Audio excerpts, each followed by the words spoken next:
Hello guys, I know it's not Friday, but you know, I told you I upload every Friday. There's gonna be a smattering of other things. So this is what I've wanted to do for a while now. I was gonna do it with Hour Devastation. I actually didn't like that set. Hour, not my favorite. Ixalan. I love Ixalan. So this right here is a pre-release kit. I'm sure most of you are familiar with pre-release kits. Some of you may not be. It looks like I'm gonna have to charge the battery on this. So let me do that. Well, let me get through what I can before it dies, and then we'll be back to it. So every pre-release, you pay like 25 to 35 to 40 bucks when you get there, and you get this pre-release kit. And inside, you're gonna find 6 packs and a promo, and you have to build a deck with those packs, that promo, and nothing else, and compete with other players doing the same thing. And yeah. So my goal here is to open this up, show you what's inside, and show you my thought processes on how I build my pre-release decks. So I'm gonna break right here, and I'll be right back once I charge this battery. So we're about to get cracking into this thing when my battery died. So you also get a die. You also get this cool spin down. Got the red one here, red and like blue splotches. And my promo is, get rid of this stuff. Rowdy Crew, not terrible. Not actually too bad considering what we could have gotten. It's a mythic, it's not a shitty mythic. Trample when Riley Crew enters the battlefield, draw 3 cards and discard 2 cards at random. If 2 cards that share a card type are discarded this way, you put 2 1/1 counters on it. Be cool in a Pirates deck. Alright. So I'm gonna first open it up and show you what I get, and then I'm gonna organize them the way I usually do. I'll show you guys what my thought processes are.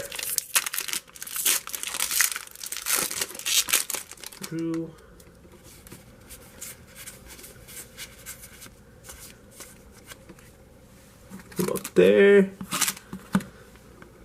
Siren Storm Tamer, that's good. Raider's Wake, Unclaimed Territory. Ooh. Ooh. Bishop of the Bloodstained Foil. So we got a mythic and the first thing, Overflowing Insight. 3 blue and a 4. Target player draws 7 cards. Okay. Not really seeing that being used right now in this deck. I mean, could be, not really, maybe, probably not.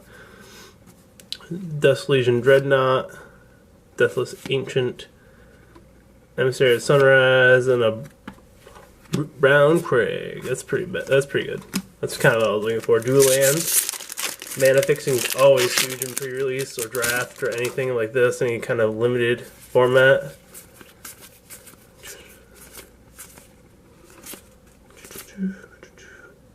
Verdant Rebirth, Thundering Spineback, Marauding Looter, Entrancing Melody.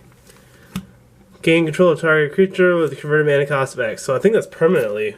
So that's actually pretty nice.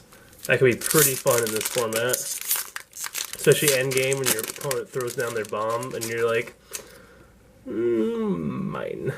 That is now mine. All your cards belong to me. Wow, we got another Storm Teller. These are pretty good. And Raider's Wake, Charging Minotaur, and Ashes of the Aberrant. Ooh, and a foil. Sunbird's Invocation. Cool. Foil rare. It's a pretty good pre-release kit so far. Ashes of the Aberrant. Players can't cast spells from graveyards or activate abilities of cards in graveyards. Whenever a creature dies, they gain a life. That's pretty solid. Whenever you cast a spell from your hand, reveal top X cards of your library, where X is that spell's converted mana cost. You may cast a spell revealed this way with converted mana cost X or less without paying its mana cost. Put the rest of the bottom of your library in order. That's pretty good. Cost 6, but that's pretty bonkers if you can get it out in this format. And it's a shiny. Go shinies! Now we just need a planeswalker to round it all out. Get through these commons real quick. Elaborate Fire Cannon, Ringing Runner, Shapers of Nature. Ooh, Spectrum Seeker. Wow, my eyes need to be checked. 2 and 2 black. Whenever a vampire control attacks, each opponent loses 1 life, you gain 1 life. That's pretty nice. That's a good card. Alright.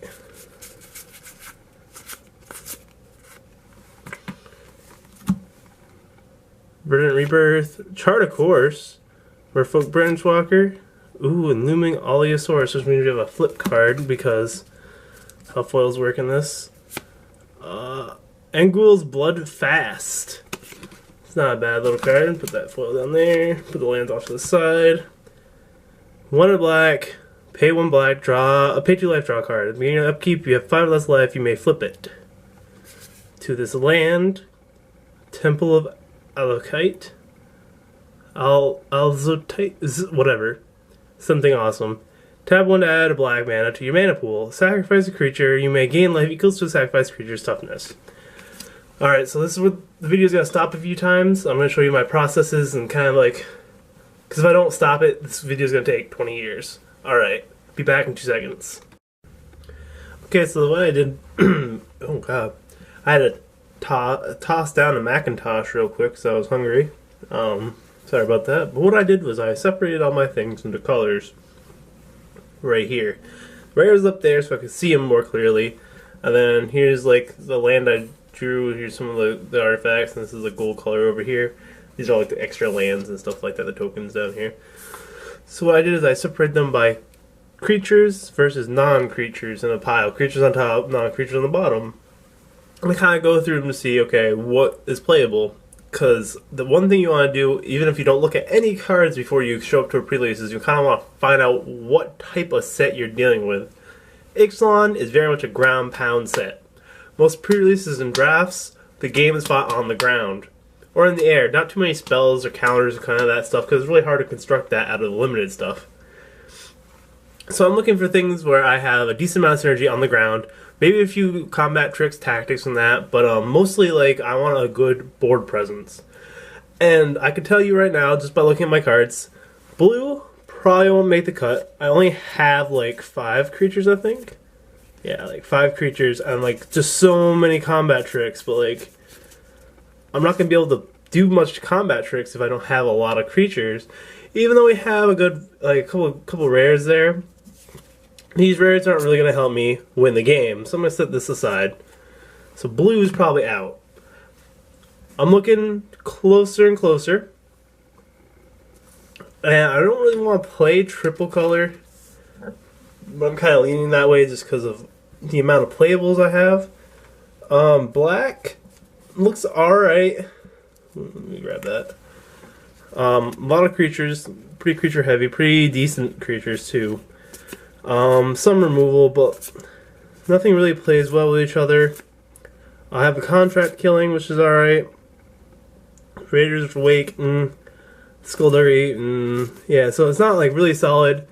The 2 rares I have are pretty alright here, but I don't have enough vampire synergy, and I don't think it's gonna work out, so no. So I'm stuck between these 3 colors, so once I make a final decision, I'll come back with the fully formed deck to show you guys. Okay, so after about 20 minutes of fighting myself, came up with this. Can't really see all of it here. Move this down a little bit. Kind of see it all better now. Alright, so the idea is Pirates Dinosaurs. Very, very tribal set. So I'm going to use this Rootbound Crag, which I was happy about, and this Unclaimed Territory here to help me out. So first in the 1-drop slot, Communal with Dinosaurs, Dual Shot, Brigging Runner, and Kinjal's Collar. I am running triple color. I'm only running 2 white sources though. So I thought it'd be cool to throw it in there because I have so many dinosaur things. That'd be nice. And then Communal with Dinosaurs are a great 1-turn. Look for a land, look for a creature. Help me out. Removal, and then there's another 1-drop. There's that. I'm not going to go through all these, but like you'll get the general consensus here. Then we'll go up into these. Ashes the Aberrant. It's going to be good to stop things from like getting cast from the graveyard. Shuts down some vampires and some pirates. Phantom Feet Brander, some feet on the ground. Merfolk Branchwalker is really good with the Explorer. Ixalan's Keeper, Ixalan's Keeper, just for the 2/2 body that can potentially give something +5/+5 and trample to kill something and end the game. Verdant Rebirth's pretty good. Bounces the card back to your hand when it dies, and you can draw a card. Big advantage. Pounce kills something. Also, Pounce is really good with things with Enrage, which I have a few of them. Tishana's Wayfinder is a good body with Explorer. Ravenous Staggertooth, gain life. Enrage. Frenzied Raptor is really good. Headstrong Brute. A lot of creatures, a lot of ground. Through Rowdy Crew. Oh my god! That is one of my studio lights, and it is about 210 degrees.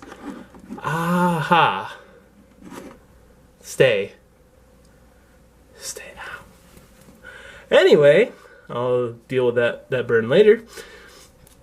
Brazen Buccaneers and Grazing Motel Rowdy Crew, these fill out this slot pretty good. Rowdy Crew gets you some card advantage if you do it right. Grazing Whiptail, Reach 3/4, Brazen Buccaneers, a 2/2 with Haze with Explorer. You can change tempo really easily. Kind of like worried about this higher end because I have 5 things on the what I quote higher end, 5 and above. But Charging Monster Sword is really good. Trample Haze 5/5 for 5. Can't beat that. Stormfleet Pyromancer is pretty good. It's basically a removal built onto a creature if you do it right. Thundering Spineback is my big guy here. I kind of skipped the 6 drops, but I really focused on him because it's 7 for a 5/5. But all my other dinosaurs get +1/+1, and I can poop out dinosaurs for 6. Pretty good considering how many dinosaurs I have in here.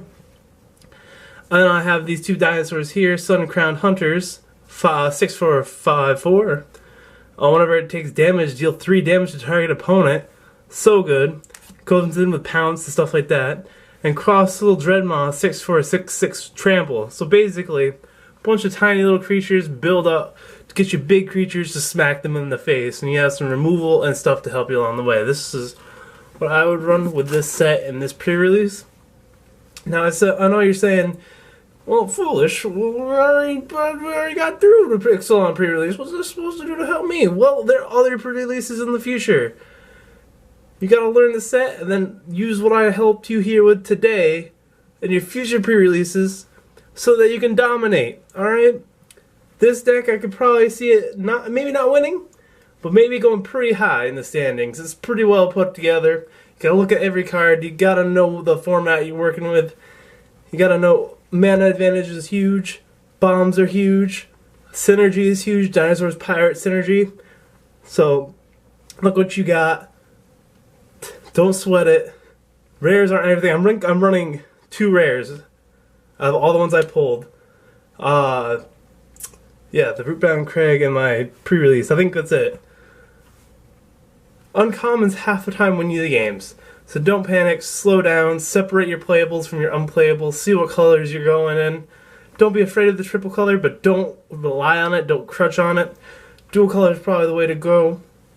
But yeah, thank you guys for sticking around. Hopefully I'll have more pre-release type, draft type videos to show you in the future, to show you how like my thought processes work and how I win games. That's it from me, and as always, stay foolish.